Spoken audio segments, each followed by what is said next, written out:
Pemirsa, saat musim panen raya padi sawah di kawasan Kecamatan Pekanbadak, Aceh Besar, jerami yang awalnya dianggap limbah pertanian dan tidak memiliki nilai ekonomis dan cenderung dibakar, sekarang pasca panen banyak diburu oleh peternak untuk dijadikan bahan pakan ternak.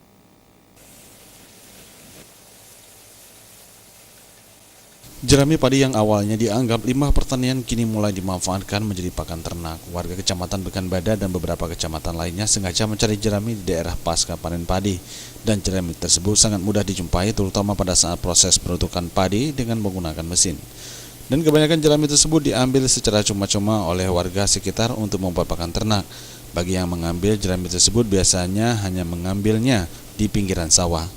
Sebelumnya jerami cenderung dibakar pada saat pasca panen. Ada, sebagian ada karena dipakai untuk umpan lembu. Tapi orang-orang daerah Lempenurut, daerah Lambaru datang kemari ambil ya. Ambil. Oh, jadi dari manfaatkan jerami. Ya.